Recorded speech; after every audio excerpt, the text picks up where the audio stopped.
Friends, welcome है आपका मेरे नए वीडियो पे। मेरा नाम नेहा है और आज मैं आपको बताने वाली हूँ ज़रोधा में ट्रेडिंग कैसे करते हैं। तो इस वीडियो को एंड तक ज़रूर देख लेना और अगर आपको मेरी वीडियो पसंद आए तो लाइक सब्सक्राइब करने मत भूलना। और अगर आपका ज़रोधा में डीमैट अकाउंट ओपन नहीं हुआ है और आप ओपन करवाना चाहते हो तो मैंने लिंक डिस्क्रिप्शन पर बताई हुई है, आप उस लिंक से आपका डीमैट अकाउंट ओपन कर सकते हैं। तो जैसे आपका डीमैट अकाउंट ओपन होता है, आपको काइट एप्लीकेशन डाउनलोड करना होगा। और जैसे आपका डाउनलोड कंप्लीट होता है तो आपको लॉगिन क्रेडेंशियल्स एंटर करना है। जैसे ही आप लॉगिन करते हो आपके सामने 5 वॉच लिस्ट दिखाई देते हैं। इसमें पर वॉच लिस्ट आप अप टू 50 स्टॉक्स ऐड कर सकते हैं और इस वॉच लिस्ट को आप रीनेम भी कर सकते हैं। रीनेम करने के लिए आपको लॉन्ग प्रेस करना होगा, उसके बाद आप इसको रीनेम भी कर सकते हैं। मैं इसको रीनेम कर रही हूँ बैंक स्टॉक्स और इसको आप सेव कर सकते हैं। और इसको सपोज़ आपको इसमें से कोई भी स्टॉक्स डिलीट करना है तो आपको सिर्फ लॉन्ग प्रेस करके इसको डिलीट करना है। मान लीजिए मैं अभी TCS को डिलीट करके इसको सेव कर रही हूँ। ये हो गए हैं वॉच लिस्ट के सेक्शंस। उसके बाद है ऑर्डर्स में सबसे पहला हम पेंडिंग ऑर्डर जानते हैं। पेंडिंग ऑर्डर वो होता है जो ऑर्डर अभी तक एग्जीक्यूट नहीं हो गया है, प्लेस नहीं हुआ है। एग्जीक्यूटेड यानी कि जो ऑर्डर प्लेस हो चुका है। GTT यानी कि गुड्स स्टिल ट्रिगर्ड, ये दरअसल डिलीवरी ऑर्डर में लिया जाता है। ये क्या होता है वो आपको कुछ ही मिनट में मैं आपको बताने वाली हूँ। उसके बाद है बास्केट ऑर्डर यानी कि मल्टीपल ऑर्डर सेम टाइम पे प्लेस होता है, उसको हम बोलते हैं बास्केट ऑर्डर। SIPs, इसमें कॉइन बाय ज़रोधा करके एक एप्लीकेशन है, उसमें आप म्यूचुअल फंड SIPs ले सकते हैं, तो उसका फुल सेक्शन आपको इसमें ही दिखाई देगा। उसके बाद है पोर्टफोलियो में 2 पार्ट्स है, होल्डिंग्स एंड पोजिशन। होल्डिंग्स यानी कि आप शेयर्स को लंबे समय तक होल्ड रखना चाहते हैं, उसका जो भी प्रॉफिट एंड लॉस है वो आपको इस सेक्शन में दिखाई देगा। पोजीशंस यानी कि आप एक ही दिन में शेयर्स को स्क्वायर ऑफ करना चाहते हैं। मान लीजिए आपने शेयर को सुबह खरीदा हुआ है और शाम को आप मार्केट आवर बंद होते ही सेल ऑफ कर रहे हो, तो उसका जो भी प्रॉफिट एंड लॉस है आपको पोजीशन सेक्शन में दिखाई देगा।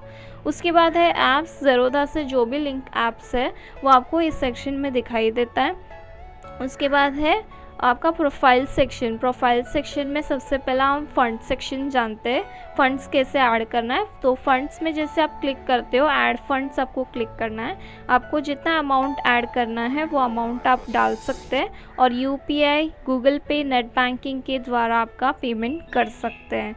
तो अभी जानते हैं बाई ऑर्डर प्लेस कैसे करते हैं। तो सबसे पहला मैं जाती हूँ इन्फी का शेयर्स को ख़रीदने के लिए। तो जैसे आप इन्फी पे क्लिक करते हो आपके सामने NSE के बाजू में 1354.50 ये प्राइस हो आता है। तो ये जो प्राइस रहता है लास्ट ट्रेडेड प्राइस है। लास्ट ट्रेडेड प्राइस यानी कि जो प्राइस अभी रिसेंटली चल रही है। और उसके बाजू में परसेंटेज पे जो प्लस पॉइंट्स पे जो प्राइस दिखाई दे रहा है, पॉइंट्स दिखाई दे रहा है, वो एक्चुअली इंक्रीज़ और डिक्रीज़ का रहता है। अगर शेयर प्राइस इंक्रीज़ हो रहा है तो प्लस में दिखाई देगा और शेयर प्राइस अगर डिक्रीज़ हो रहा है तो वो माइनस में दिखाई देगा। उसके बाद है बाय और सेल, उसके नीचे आता है व्यू चार्ट। तो इसमें आप क्लिक करोगे तो आपको शेयर प्राइस 1 ईयर में कितना इम्प्रूव हुआ है, 1 मंथ में कितना इम्प्रूव हुआ है वो आपको दिखाई देगा। उसके बाद आता है क्रिएट GTT, वो मैं आपको थोड़े ही मिनट में बताने वाली हूँ। उसके बाद है मार्केट डेप्थ में हमको ये समझ में आता है मार्केट में कितने बायर्स और सेलर्स अवेलेबल है शेयर्स को परचेज करने के लिए, और इसमें आपको मार्केट की लिक्विडिटी भी समझ में आ जाती है। उसके बाद है ओपन प्राइस, यानी कि जब मार्केट आवर्स चालू होता है तो कौन से प्राइस पे ओपन हो गया है उसको हम बोलते हैं ओपनिंग प्राइस। हाई प्राइस यानी कि दिन में प्राइस कितना ज़्यादा हो चुका है। लो प्राइस यानी कि दिन में कितना कम हो गया है। और प्रीवियस क्लोज यानी कि पिछले दिन वो शेयर कितने प्राइस पे एंड हो चुका है। तो आते हैं बाई ऑप्शन में, जानते हैं। सबसे पहला है क्वांटिटी यानी कि आप कितने भी क्वांटिटीज़ आप शेयर्स ले सकते हो। और उसके बाद है प्राइस, जो प्राइस पे अभी मार्केट चल रहा है वो प्राइस आपको दिखाई देगा। और प्रोडक्ट सेक्शन में 2 पार्ट्स है, CNC और MIS। CNC जान लेते हैं। CNC यानी कि कैश एंड कैरी, यानी कि आप शेयर्स को लंबे समय तक होल्ड रख रहे हो, उसको हम बोलते हैं CNC। MIS यानी कि मार्जिन इंट्राडे स्क्वायर ऑफ, यानी कि आप एक ही दिन में शेयर्स को सेल ऑफ कर रहे हो। तो अब ये ऑर्डर सेक्शन समझते हैं। ऑर्डर्स में सबसे पहला है मार्केट ऑर्डर। मार्केट ऑर्डर इसमें मैं एक एग्जांपल बताती हूँ। मान लीजिए इन्फी का जो प्राइस है 1354 पे चल रहा है और मैं इसी प्राइस पे ख़रीद रही हूँ, उसको हम बोलते हैं मार्केट ऑर्डर। लिमिट ऑर्डर यानी कि आप इसमें आपका मनपसंदीदा प्राइस सेट कर सकते हैं, इसको हम बोलते हैं लिमिट ऑर्डर। मान लीजिए मैं ये जो प्राइस है 1354 पे चल रहा है, बट मुझे ये जो शेयर्स है 1300 पे ख़रीदना है, तो ये हो गया है लिमिट ऑर्डर। SL यानी कि स्टॉप लॉस ऑर्डर, ये दरअसल आपके लॉस को बचाने के लिए, लॉस को प्रोटेक्ट करने के लिए होता है। मान लीजिए अभी आपने 1300 पे शेयर्स ख़रीदा हुआ है, अचानक में शेयर्स बहुत नीचे जा रहा है, तो आपने स्टॉप लॉस पहले से ही सेट किया हुआ रहेगा। मान लीजिए आप 5 रुपीज़ तक स्टॉप लॉस बेयर कर सकते हैं, लॉस बेयर कर सकते हैं आप। तो जैसे ही 1295 पे प्राइस हिट होगा तो ऑटोमेटिकली स्क्वायर ऑफ हो जाएगा।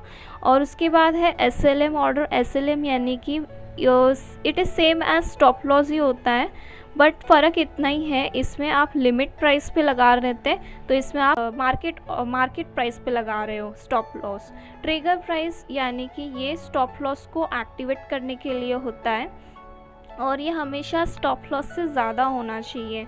मान लीजिए आपने स्टॉप लॉस 1295 पे लगाया हुआ है, ओके, और 1296 पे जैसे ही प्राइस हिट होगा ये एक्सचेंज पे चला जाएगा और 1295 पे ऑटोमेटिकली स्क्वायर ऑफ हो जाएगा।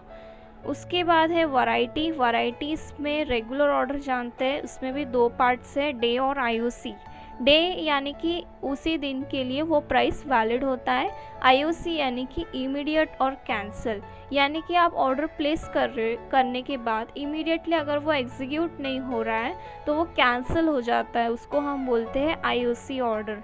उसके बाद है कवर ऑर्डर। कवर ऑर्डर ये एक्चुअली रिस्क रिड्यूस करने के लिए रहता है और इसमें कंपलसरी स्टॉप लॉस ट्रिगर लगाया जाता है और इसको हम कैंसिल नहीं कर सकते हैं, बट इसको हम मॉडिफाई कर सकते हैं अप टू 1.5%, उसके नीचे नहीं। उसके बाद है AMO ऑर्डर। AMO यानी कि आफ्टर मार्केट ऑर्डर, ये दरअसल मार्केट आवर्स के बाद प्लेस किया जाता है 3:45 PM से लेके 8:59 AM के बीच। उसके बाद है डिस्क्लोज क्वांटिटी। डिस्क्लोज क्वांटिटी यानी कि मान लीजिए आपने 500 शेयर्स खरीदे हुए हैं बट आप सिर्फ 100 दिखाना चाहते हो, तो उसको हम बोलते हैं डिस्क्लोज क्वांटिटी।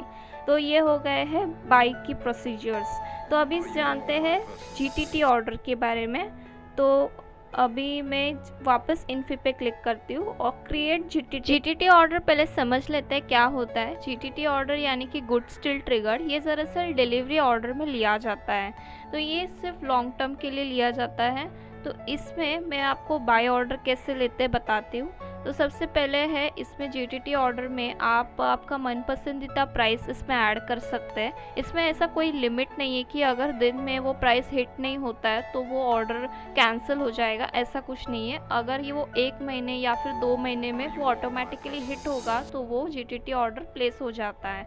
मान लीजिए अभी ये जो शेयर प्राइस है 1354 पे चल रहा है और मैं इसको 1100 पे ख़रीदना चाहती हूँ, तो इसमें मैं 1100 का प्राइस लगा सकती हूँ और ट्रिगर प्राइस जैसे कि अभी 1101 इस पे ट्रिगर होगा तो ये एक्सचेंज पे चला जाएगा और 1100 पे ऑटोमेटिकली ऑर्डर प्लेस हो जाएगा। Same goes to the sell order. Sell order के लिए भी वही है। मान लीजिए आपने 1300 पे ले लिया हुआ शेयर से और आपको 1600 पे बेचना है, 1600 पे, तो जैसे ही ये जो प्राइस है 1599 पे ट्रिगर होता है तो ये एक्सचेंज पे चला जाएगा और 1600 पे ऑटोमेटिकली वो स्क्वायर ऑफ हो जाएगा और जो प्रॉफिट है वो बुक हो जाएगा। तो आती हूँ एंड ऑफ द वीडियो पे। अगर आपको मेरी वीडियो पसंद आए तो लाइक सब्सक्राइब करने मत भूलना और ज़्यादा से ज़्यादा लोगों को शेयर करना। Thank you.